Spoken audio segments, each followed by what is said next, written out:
Nawa suriin niyo po kami, ang aming sarili, at suriin niyo ang pakikitungo namin sa aming kapwa sa mga bagay may kaugnayan sa paggawa, sa sipag, at sa katamaran. Proverbs 6:9-11. Hanggang kailan taong tamad mananatili sa higan? Kailan ka babalikwas sa iyong pagkakahimlay? Kaunting tulog, bahagyang idlip, sandaling pagpahinga at paghalukip-kip. Samantalang namamahinga ka, ang karahirap ay darating na parang armadong magnanakaw upang kunin ang lahat ng iyong kailangan. Ang tamad. Kayo ba ay tamad? O baka may mga kamag-anak kayong tamad? Kasambahay na tamad, asawang tamad, anak na tamad, magulang na tamad. Problema talaga yung tamad. Proverbs 26:13-16. At suriin natin kung bakit kalaban ng kabanalan ng katamaran.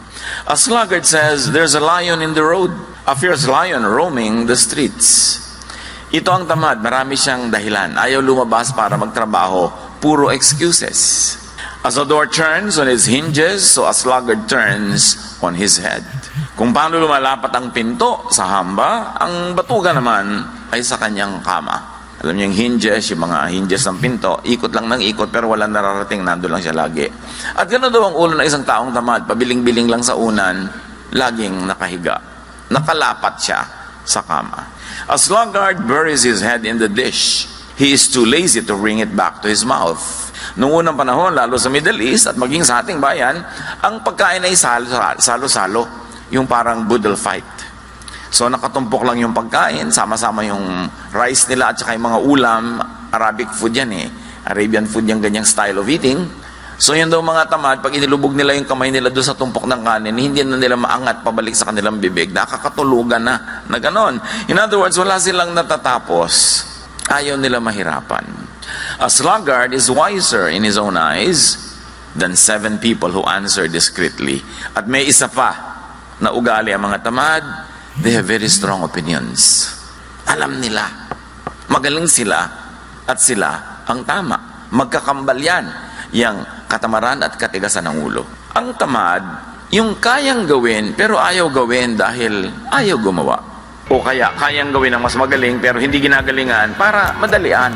So kung tayo ay may kapansanan, may sakit, hindi katamaran yon. Ang tamad ay yung kaya pero ayaw balikatin, ayaw gawin. But laziness had primitive adaptive function. Sa mga dami na nang nanuri niyang fenomeno ng katamaran, kanilang napagtanto na ang katamaran ay may magandang gamit noong unang panahon. In primitive societies, konti pa lang ang tao, mamitas ka lang ng bungang kahoy, kakain ka na, hanggang dumating yung development of hunting, na kung meron kang nahuli, kakainin mo ng maraming mga araw yon, hindi mo kailangan sobrang magtrabaho. In fact, hindi ka dapat sobrang magtrabaho. Kasi noon, pag naubos ang energy mo, hindi ka magsusurvive. May masasalubong kang mga wild animals sa daan, o may mga wild people, kailangan mong lumaban, you should conserve your energy. So, laziness had a primitive adaptive function, and one of that is to conserve energy. For competing for scarce resources, and for fighting or fleeing enemies and predators. Pero nung natapos na ang panahon na yon, primitive times of survival, na ang mahalaga lang sa tao ay kumain, wala nang iba, yung katamaran dapat na-outgrow na. Pero yung mga katamaran ng unang panahon na yun, it's because the creature that extends less energy on a day-to-day basis had a better chance at survival. Napaka-importante yun, yung least effort approach. But the least effort approach in modern times, in developed societies, will be very disadvantageous. Ang kailangan na to conserve energy is not to be tamad, but good planning. Good planning, not laziness, is now the best energy conservation scheme. Kaya sabi sa Proverbs 21:5, which obviously was written when society was already developed, the plans of the diligent lead to profit. So kung gusto mo magtipid ng energy, hindi na katamaran ngayon. Dapat magaling kang magplano. Para walang sayang na oras, walang sayang na investment, walang sayang na pagod. So, nung primitive times, yung katamaran was to achieve more with less effort. So there was a good time for it, but the Bible says for everything there's a season and a time for every matter under heaven. Hindi ko mo good ng primitive times, good na as civilization developed. Kaya sa 2 Chronicles 26:15, we see Uzziah inventing large arrows and catapults, effectively using less human power. Habang na-develop ang mga kabihasnan, na-develop ng mga tao ang mga kasangkapan, tools, to make more work with less effort. Now, may function talaga ang katamaran lalo noon to focus on immediate rewards. People then lived on a day-to-day basis. Wala silang balak mag-elementary, mag-high school, mag-college. Walang ganun. Kailangan lang mag-survive ako until tomorrow. Huwag ako makain ng mga wild animals o huwag ako mahuli ng mga wild people around me. And because of that, because people lived on a day-to-day basis, laziness does not look far out for future rewards. Dapat now na. Kaya yung mga tao na primitive pa ang utak o nasa primitive mode of thinking, walang plano yan sa future. They only want immediate pleasure. Kaya meron nagkaroon ng konting pera, one day millionaire, gagastahin lahat, sobra-sobrang kaluhuan, hindi bali na maghirap uli next week, nangungutang na naman. At yan ang problema mga kapatid, may mga tao na nasa modern times na tayo, nasa kuweba pa ang utak. Kaya hindi sila kasundo ng mga taong nasa ngayon na present na yung utak, tapos yung kapatid mo nasa kuweba yung utak. Hindi iniisip yung future. Pag nagkapera, sarap agad. Pag merong pleasure, pwede nang gawin ngayon, hindi bali na bukas. But as livelihood turned from gathering, hunting, which was immediate, to agriculture, laziness had become a liability. Kasi sa agriculture, magtatanim ka sa tamang oras. Pag nahuli ka, maiiwan ka ng mga ulan, mamaya, hindi lalaki ang yung tinanim. O nagtanim na yung mga katabi mo ng palay, ikaw nahuli ng 1 week, so mauuna sila ng 1 week ng harvest, ikaw mahuhuli ng 1 week, lahat ng daga at peste sa buong bukid, dahil yung palay mo na lang nandun, sa'yo pupunta. Kaya nung na-develop ang agriculture na iba ang mode of thinking, kaya yung nagtatalo yung offering ni Cain at ni Abel, agricultural product, not hunting product, mas malalim na usapin yun. It was a conflict between settled agriculture and the hunter-gatherer culture. Obviously, at the time, that issue was already being debated upon in the minds of the ancients. At naka-embedded yan doon sa mga kwento. Kailangan lang meron kang tool to see it, that it is happening. Kaya sabi sa Proverbs 24, sluggards do not plow in season. So at harvest time, they look up but find nothing. So pag hindi ka nagtanim sa panahon, hindi ka aani sa panahon. Hindi pwedeng nahuli ka ng 3 buwan sa pagtatanim, tapos sa anihan, aani ka rin. So kailangan may planning. Hindi ka na pwedeng tamad nung na-develop ang mga communities. Settled kind of life, hindi yung nomadic. As humans became more and more dependent on controlled production like agriculture and livestock, naging malaking weakness and disadvantage ang laziness. Na nung primitive times was a virtue. Pero ang problema, may mga lipunan at may mga tao at individuals na hindi nag-grow yung mind from that kind of thinking. Kaya marami mga settlers sa iba't ibang mga bayan, dayo sila sa isang lugar, tapos may mga katutubo doon. Ang reklamo nila lagi, yung mga katutubo daw tamad compared to the settlers. Kasi iba ang mentality ng katutubo, hunter-gatherer. Yung settler, agriculturist. So magkaiba ang mentality nila. Kaya hindi sila nagkakasundo sa ganung mga bagay. But as society developed, and as biblical culture developed in its own context, the Bible began teaching diligent, timely, and industrious work. And since then, walang lingon-likod, tuloy-tuloy ang pagtuturo ng Biblia sa sipag. Ano ang mga palusot at drama ng mga katamaran at ang sagot mula sa Bible? Isa doon, yung mga tamad, lagi nilang sagot, di ko alam. Di ko alam yan eh. Ibig sabihin, ikaw na lang gumawa. At marami ngayong mga tamad, tabi-tabi po, nuno. Gadget lang, hindi ma-on. Tatawagin ng anak, tatawagin ng apo, tatawagin ng kapitbahay. Di ko alam yan eh. Hindi ko alam magawa ng TV. Hindi ko alam magawa ng computer. Hindi ko alam mag-Facebook. Alam niyo po, isip tamad yun, tabi-tabi po. Hindi ko matanda na tayo, hindi na tayo matututo. Pag-aralan. Kasi kailangan kasabay ng panahon ang paglago ng ating isip. Yun naman kung gusto niyong sumabay sa technology. Kung ayaw niyo naman, walang pipilit sa inyo. Pero hindi pwedeng gusto niyo mag-technology tapos laging ibang gumagawa.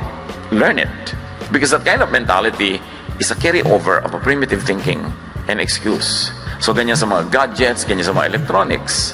Sabi ng Psalm 25, 4-5, show me your ways, Lord. Teach me your paths. Guide me in your truth and teach me. The general idea here is to be teachable. And what does it mean to be taught? It is to be taught something new. Because you have don't need to be taught something old. So, pag teachable ka, willing ka laging alamin ang bago.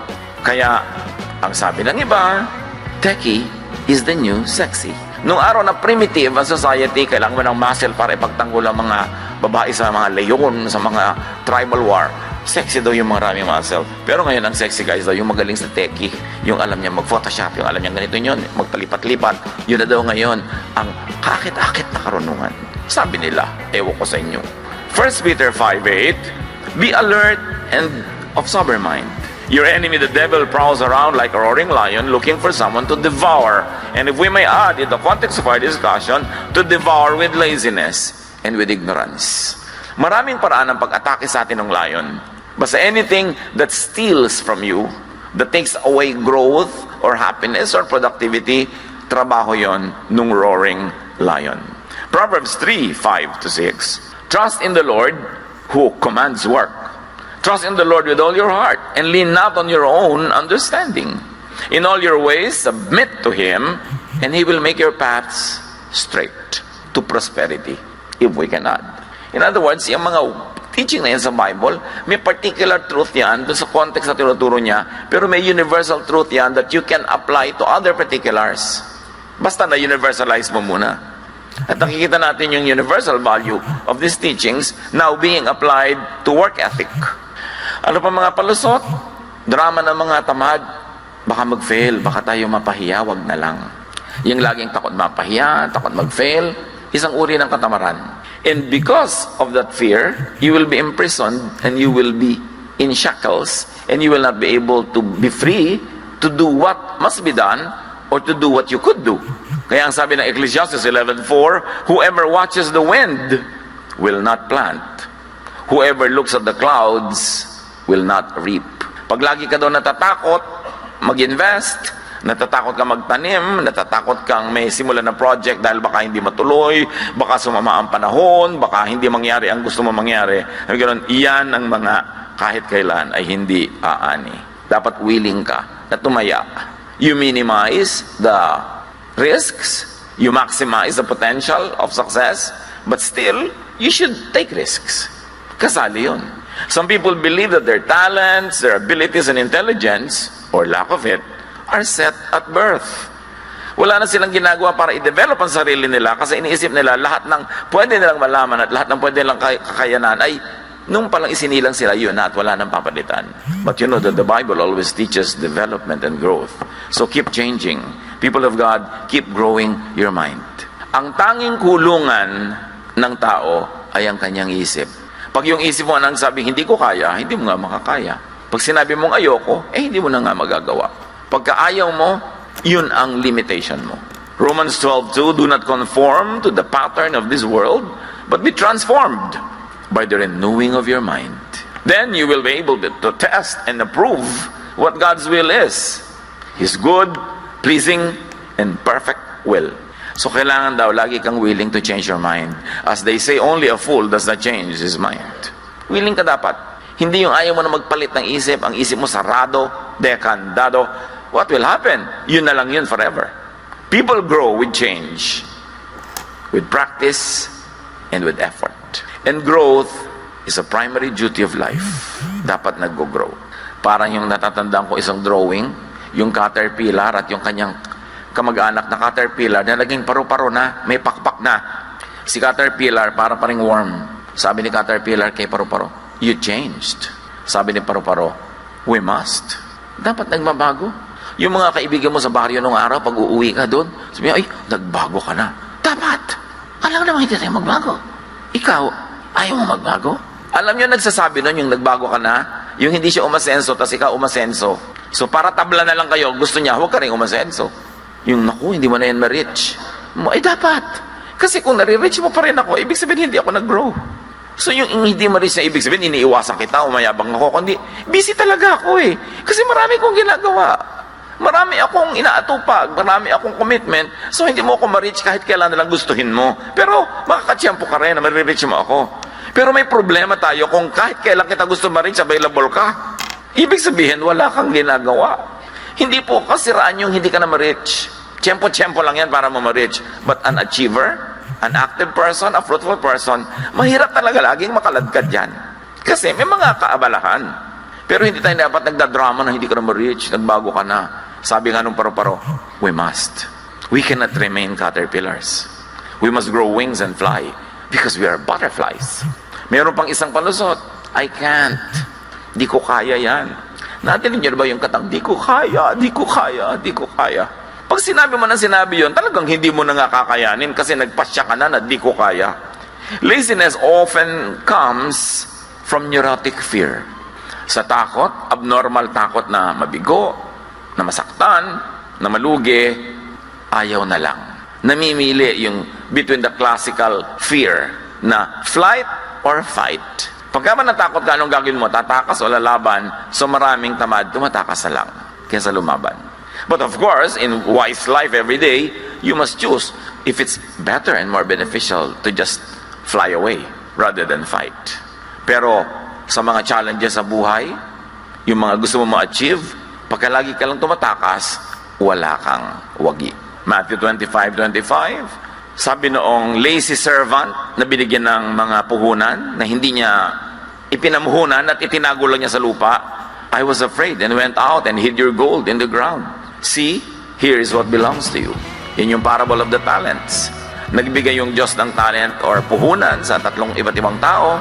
Yung pangatlo, wala siyang ginawa, tinago lang niya sa lupa. So sabi nung Panginoon niya na representative ng Diyos, bawiin yung konting nasa kanya. Ang konti na nga na ibinigay, hindi pa pinarami. Bawiin at ibigay dun sa mayaman na. Kuminsan, yung mayaman na yumayaman na, kasi masipag. Hindi naman laging masamang ang mayaman, yumayaman. Kasi meron din silang sipag. Meron din ginagawa. Kaya kailangan, pag binibigyan tayo ng mga katangian, ng mga puhunan ng Diyos, paramihin. Yun ang gusto niya. So let us all challenge fear and laziness. Dapat fight, hindi flight. Numbers 13:30-31, no ang mga espiya ng Israel ay minanmanan nila yung lugar na dapat ay magiging kanila, pero may mga tao, sabi ng mga kasama, naku, ang lalaki ng tao doon, para mga higante, titirisin lang nila tayo, huwag na lang tayo tumuloy. Then Caleb silenced the people before Moses and said, we should go up and take possession of the land, for we can certainly do it. But the men who had gone up with him said, we can't attack those people. They are stronger than we are. So ito yung fight or flight. Most of the people were choosing to fly away when Caleb said, let's fight. Let's go for it. What do you do with your problems pag parang malaki? Umiiwas kayo, tumatakbo palayo o hinaharap nyo at sinisikap nyong magwagi. Pag meron kayong magandang pangarap, mataas ang mga hangarin, sasabihin ng mga tao sa inyo, wala tayong pera anak, huwag ka na mangarap. Huwag mo nang isipin yan. Mamamatay, pinanganak tayong mahirap. Mamamatay tayong mahirap. So, pagka ng mentality, mamamatay nga mahirap. Kasi, they don't want to give it their best. Pero yung mga lumaki sa kahit na napakagrabing kahirapan, pero hindi nila tinanggap ang hirap na yun, ayaw nila, ginawa nila ang magagawa nila, yun ang nakakabalikwas at nakakalampas sa mga inborn kahirapan. Kaya mahalaga yung mind. Paano tayo mag-isip? Meron naman isang drama ng mga tamad, kapagod, huwag na lang. Marami ganyan, karpintero, may idinidescribe kang gawin. Sabi, sir, ang hirap naman yan, dalian na lang po natin. Sa mahirap nga, triple ang bayad. Gusto mo madali, sa madali na lang po. Ano mangyayari sa buhay niya? Ayaw mapagod. Kasi ang tamad, ayaw mapagod. Alam niyo kung anong motto ng mga tamad? Di bali ng tamad, hindi naman pagod. Baka yan ay inyong memory verse. Life verse. Diba? Di bali ng tamad, hindi naman pagod. Nakita ko yan sa kwarto ng isang dati kong katulong sa bahay. Hindi ko naman ugali magsusuot sa mga kwarto nila, pero minsan nung wala na siya, umalis na, dahil may iba nang ginawa sa buhay, di nagpalinis ako. Nakalaki sa dingding niya, di bali ng pagod, di naman tamad. Di bali ng tamad, di naman pagod. Kaya ito pala yung motto niya, kaya laging araw-araw kami may tunggalin. Proverbs 24:30-31, I went past the field of a sluggard, past the vineyard of someone who has no sense. Thorns had come up everywhere, the ground was covered with weeds, and the stone wall was in ruins. Sabi niya, dumaan ako sa property ng isang tamad, walang utak. Gano'n, naku, puro dawag, puro tinik, Puro damo at giba-giba ang kanyang pader. Ganon daw pagtamad. Pero kahit naman sa kasipagan, mga kapatid, huwag OA, don't exceed limits. Kahit yung mga paggawa ng mabuti, paglilingkod, dapat may pahinga ka rin, ha? Huwag naman yung extreme. Mark 6:31, no, ang mga disipulo ng Panginoon ay hindi makapagpahinga, hindi makakain dahil sa dami ng pinaglilingkuran. Subalit napakaraming taong dumarating at umaalis at hindi na nila makuhang kumain. Kaya sinabi ni Jesus sa mga alagad, magpunta tayo sa isang lugar na kung saan maaari tayong makapagsarilinan at upang makapagpahinga kayo kahit na kaunti. Ganyan kung gano'ng kabait si Jesus. Pinaglilingkuran ng kanyang mga alagad yung mga tao, pero sa magpahinga muna tayo, iwan muna natin sila. Doon sa tayo-tayo lang para kayo makapagpahinga. So huwag naman tayong extreme sa sipag, kahit pa nga sa mga gawain ng Diyos. Kasi ang Diyos nga nagturo ng pahinga. On the seventh day, we should all rest. Isa pang drama ng mga katamaran yung, hayaan na. Sige na lang. Ecclesiastes 10:18, through laziness, the rafters sag, because of idle hands, the house leaks. Pag daw tamad yung tao, lumulundo na yung mga bubong niya, tumutulo na mga bubong, wala lang. Sige lang, okay lang. At hindi dapat ganon din sa katawan. You maintain the house, but you also maintain the temple of the Holy Spirit, which is the body. Hindi ka dapat tamad sa hygiene, at hindi ka dapat tamad sa healthful habits. At isa pang drama ng katamaran yung if only, kung pinanganak lang sana akong mayaman, kung ipinanganak lang akong ganito, kung meron akong ganyan. It's not what you do not have that should define you, but what you can have, even though you did not have it before. Ecclesiastes 11:6, sow your seed in the morning, and at the evening let your hands be not idle, for you do not know which will succeed, whether this or that, or both will do equally well. Sabi niya, alam niyo, hindi niya naman alam kung alin sa mga itinanim niyong tutubo, alin na mamumunga, so dami-damihan niyo ang tanim. Iba-ibang pananim, mag-diversify ng konti, kasi hindi niyo alam kung alin ang mapagpapala. So, increase your chances at success. Isaiah 43:18, forget the former things, do not dwell on the past. Huwag ka na magpatali sa mga hindi nangyari noon, sa mga hirap mo noon, sa mga kung ano-ano, atupagin mo yung now at yung future. Kung hindi ka masaya sa iyong past, baguhin mo yung iyong now at mababago ang iyong tomorrow. Pero tama na yung kada drama over what cannot be undone. At isa mang drama ng katamaran, ganito na talaga ako. Yung iba pa, papalakihin nila, ganyan lang talaga ang buhay. Wala tayong magagawa. Sa salita pa lang, sa palagay nyo, asenso, wala tayong magagawa. Therefore, wala tayong gagawin. Anong mangyayari sa ganung mentality? Proverbs 28:19, those who work their land will have abundant food, but those who chase fantasies will have their fill of poverty. Yun daw ang hinahabol ay guni-guni, pangarap lang pero walang plano, kahirapan ang susunod dyan. Ganyan ang gambling, ganyan yung easy money, ganyan yung mga kung anong racket. Huy, sumali tayo dito. Sa 3 buwan lang, magta-times 10 ang pera natin. Hindi, pera nila ang dadami, hindi yun sa'yo. Huwag kang maniwala sa ganyan. When it's too good to be true, 99.99%, it's not true. Ang lagi nyo itatanong, at lagi ko pinapaulit-ulit sa mga nagiging biktima ng mga kananong racket. Nag-i-invest, nauubos ang pera, pati gintong ngipin, binabakbak para invest. At idadamay siyempre mga kapatid, mga kaibigan. Kaya mamaya sila nag-aaway at nagsisisihan. Ang isipin nyo lang ganito, kung talagang kikita tong scheme na to, pag may nagpupunta sa'yo, nag-aalok, alam mo kung talagang kikita yan, ba't di mo ilok sa mga kamag-anak mo? Bakit sa akin? Bakit? Love mo ba ako? Hindi naman tayo magkakilala, hindi mo ako love. So bakit mo ako gustong kumita? Ba't hindi yung mga mahal mo sa buhay ang pakitain mo? Ganito lang ang isipin mo. Pag kami nagbibigay sa inyo ng kung ano-ano mga investment, huy, alam mo, kikita ko dito. Ba't di ikaw? So dinami-rami ng kamag-anak mo ng father side, mother side. Tapos kamag-anak ng asawa mo, mother side, father side. Bakit hindi sila? Ba't sa akin? Yun lagi nyo itatanong para hindi tayo nauuto, mga kapatid. Pag parang napakaganda at kaakit-akit ang inaalok, ang itanong mo lang, love ba niya ako? At kung hindi kanya love, magduda ka. Bakit niya sa'yo ibibigay?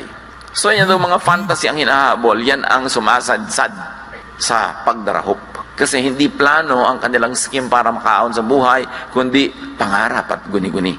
2 Thessalonians 3:11-12, we hear that some among you are idle and disruptive. They are not busy. They are busybodies.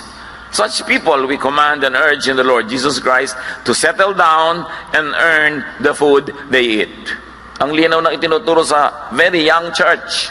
Kasi marami sa young church, akala nila dahil Jesus is loving, dahil because we love, therefore hindi na ako magtatrabaho, bigyan mo na lang ako.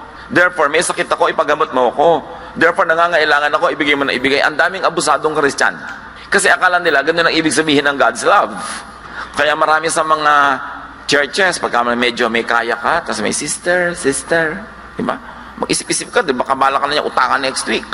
Yung pa-sweetie pie sa'yo, diba? Sister. That's why I always advise people, meron kang sariling kumpanya, gusto mong mag-Bible study doon, kumuha ka nila ng ibang teacher. Huwag ikaw. Unless talagang kinausap ka ng Diyos, dapat ikaw. Kasi ma'am, yung mga empleyado mo na naging sister and brother ka na, abusuhin ka na. So magpadala ka ng ibang teacher doon. Pag pumapasok lang sa office nyo, ang tawag pa nila sa'yo, ma'am, hindi sister. Kasi ang daling umabuso. Sabi ganon, sabi ko sa inyo, magtrabaho kayo para kayo kumain. Huwag pa kayo magpaka-sister dyan. At pagka binibigyan kayo, sige, pero huwag nyo obligahin dahil lang sister, brother. Hindi ganon ang turo ng Diyos. Abuso yun ng maraming tao. Isa pang drama ng mga tamad, nakakahiya. Kakambal kasi ng katamaran niyang hiya. Kung bakit nahihiya magtrabaho, pero hindi nahihiya manghingi. Nahihiyang magbanat ng pawis, ng buto at magpapawis. Nahihiyang makita na nagtatrabaho ng mga menial job, so to speak. Walang menial job. Pagka pinagtrabahuan mo yung kinita mo, napakarangal nun. Pero yung mga tamad, nahihiya pag marangal ang ginagawa, pero hindi nahihiyang mangingi. Sabi nila, nakakahiya. Proverbs 4:23, above all else, guard your heart, for everything you do flows from it. So guard your heart, guard your mind. Ibig sabihin, pakaisip-isipin mo nga kung anong iniisip mo at piliin mo kung ano ang dapat ikahiya. Hindi dapat ikahiya ang pagsisikap para kumita. Ephesians 5:29, after all, no one ever hated their own body, but they feed and take care their body, just as Christ does the church. So what? We have to take care of our body, we have to feed our body mula sa ating pinagpaguran. Liban na lang tayo sobrang bata, sobrang tanda, o sobrang hina at may sakit. Earn your food, earn your maintenance. Overcome laziness. At kung hindi tayo yung lazy, teach people around you who are lazy to overcome laziness. Strive to do your best and teach people to do theirs. Ecclesiastes 9:10, whatever your hand finds to do, do it with all your might. For in the realm of the dead, where you are going, there is neither working, nor planning, nor knowledge, nor wisdom. Ganyan ang pananaw ng mga ancient people. May ganun, pag nasa kabilang buhay na, iba na doon, hindi mo nagagawin ang mga ginagawa mo rito, we may never work like this again. So work well na. Gawin mo na ang dapat mong gawin, kasi pagdating mo sa kabilang buhay, iba naman ang andar doon. Review and refocus your direction if guilty. Or people around us are guilty and we have the clarity of mind to see that they are guilty. In very godly and kind ways, make them review and refocus their attention. Ephesians 4:28, anyone who has been stealing must steal no longer. And let's apply it and extend it. Anyone who has been begging, anyone who has been asking, must do that, not do that anymore, but must work, doing something useful with their own hands, that they may have something to share with those in need. So ang tinuturo dito, make your ambition to earn enough for yourself and to earn more than enough so that you will have something to give to people who cannot, on their own situation, earn their keep. At mga kapatid, value your work. Yung mga iba, naku, Monday na naman, may pasok na naman. Mag-resign ka. Naku, pasok ka na naman. Di, huwag ka pumasok. Ang hirap ka mag-apply dyan. Tapos nung natanggap ka, puro work ka naman. Pag binibigyan ng work sa trabaho, make it your privilege. May mga waiter na pagka mga medyo gabi-gabi na, ayaw na mag-serve, mga tamad na. O di, magsara na kayo. Gusto nyo malugi yung honor nyo para hindi na kayo kumita. Yun ang dapat may malasakit ka kung empleyado ka. Kasi yung, alam nyo ba na may mga dakila namang tao that they keep their business only to keep their employees. Hindi naman lahat dahil para lang kumita. Meron din silang kawawa ng mga empleyado, tuloy natin kahit ang liit-liit ng ROI natin dito. May mga ganun. Mahalin nyo ang trabaho. Value your work. Because work is a gift from God. Acts 20:34-35, you yourselves know that these hands of mine have supplied my own needs and the needs of my companions. And this is Paul speaking. Si Paul, as pastor, hindi siya pala hingi. Hindi siya pala daing. He was a doubly productive pastor because aside from doing his work, church work, he was making tents, he had a trade that earned him money. So hindi siya yung paladaing, palahingi, lagi na lang nagpaparinig. Hindi ganon. Sabi niya, kailangan nakikita nyo, pinagtrabahuhan ko ang mga kinakain ko. At nagpapakain pa ako ng mga kasama ko. In everything I did, sabi niya, I showed you that by this kind of hard work, we must help the weak. Remembering the words of the Lord Jesus himself, it is more blessed to give than to receive. So mga kapatid, produce surplus as much as God enables you. So you'll be able to give. But rest well and rest enough. Kasama ng tunay na trabaho ang pahinga. Kasi pag hindi ka nagpahinga, bukas yung trabaho mo walang kwenta. So dapat nagpapahinga ang tao. Hebrews 4:10, for anyone who enters God's rest also rests from their works, just as God did from His, to be able to work again. Ang matalinong employer gives enough time of rest kasi quality ang trabaho ng kanyang mga workers. If not coming from genuine love, at least you must be wise that a rested worker works better. Overcome laziness and keep track of your improvements and progress. Hebrews 6:12, we do not want you to become lazy, but to imitate those who through faith and patience inherit what has been promised. And this is spiritual and practical laziness being discussed here. So, sabi nga nila, be sipag. Kailangan masipag tayo. Don't be tamad. Proverbs 19:15, ang taong tamad ay laging nakatihaya, kaya siya'y magugutom, walang panlagay sa sikmura. Take note, meron din mga lagi nakataob. No? Kasi nakataob sila mahiga. So ano lang yan? Figure of speech. May mga tamad, lagi na lang nagpapahinga, hindi naman pagod. Bakit pahinga ka ng pahinga? Teach the lazy to be sipag. Huwag konsentihin, huwag premyohan. At dito magaling ang maraming ina sa bayang Pilipinas. Nagpe-premyo sa mga anak na tamad. At ang pinarurusahan, mga anak na masipag. Anak, kawawa naman yung kapatid mo. Nakabuntis. Ipadoktor mo yung nabuntis. Ikaw magbayad sa panganganak at sa gatas at sa pag-aaral anak hanggang mag-college. Kawawa ang kapatid mo. Gusto sabihin, inay, sa akin hindi kayo naaawa. Yung tamad yung batugan na anak nyo, lagi na lang inyo laging pinagdidilhensya sa akin. Nakaprenda na ang kaluluwa ko ka. Tutubos dyan sa anak nyo sa preso. Ang gusto pa, magandang motor. Ang cellphone, gusto pa, latest. Wala namang kita. Pero maraming ganun magulang. Laging binabakalan yung matinong anak para doon sa mga anak na batugan. No, that is not godly. Proverbs 6:6-8. Go to the ant, you sluggard. Consider its ways and be wise. It has no commander, no overseer or ruler, yet it stores its provisions in summer and gathers its food at harvest. Sabi sa langgam lang, pwede na kayo matuto eh. Ang sisipag nila. So dapat ganun din ang tao. Higit pa ron. Reward kasipagan, do not reward katamaran. Kaya maraming tamad kasi maraming konsentidor. Subukan yung magutom yan pagka hindi talaga nagtrabaho. Pero lagi natin sinasagip sa mga pagkakalunod nila na sila naman ang tumatalon sa tubig. Lagi nating inililigtas sa mga problemang sila ang gumagawa. Lagi nating inilalayo sa mga pagsisingil sa kanila na mga inutangan nila. At ang ating ipinapahamak, ginagasgas, inaabuso yung matitinong miyembro ng ating pamilya. That is not godly. 2 Thessalonians 3:10, nang kami ay kasama pa ninyo, ito ang itinuro namin sa inyo, huwag ninyong pakainin ng sino mang ayaw magtrabaho. Sa Bible galing yan Ba't ninyo isulat sa Manila paper, pentel pen, at ilagay nyo sa inyong dingding. Yung mga anak nyo batugan na, yan ang ulam. May binigay ka pa pamalengke? Wala. Ayan, daliri mo, ipalaman mo sa tinapay, anak. Di ka naman nag-entrega, hanap ka pa ng hanap ng ulam. Kasi kinukonsente. Charity is to give to the needy. Pero hindi lang tayo called to be charitable, we're also called to be just. Justice is to give to the deserving. Yan ang drama ng lahat ng politiko natin Laging give to the poor. Wala pa ako narinig sa politiko na give to the deserving. Lagi nilang gustong hututin yung tax na binabayad ng middle class na overtax and overwork para ipamigay sa mga hindi nagbabayad ng tax. Although yung iba naman talaga dahil sa hirap, hindi tuloy makabayad. So may mga deserving talagang tulungan. Pero hindi lagi tayong romantic to always give to the needy, forgetting to give to the deserving.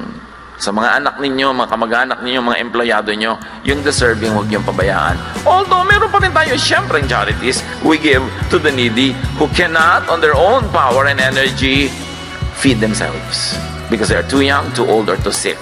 Pero ang laki-laki ng katawan, napakabatugan, gym ng gym, nagpapabili pa sa'yo ng supplements. Tapos pinapagalaw-galaw niya yung mga muscle niya na ganyan na hindi naman kumikita. Sana napagkakakitaan yung gaganon-ganon na muscle, no? Importante, huwag tayong konsentidor sa tamad.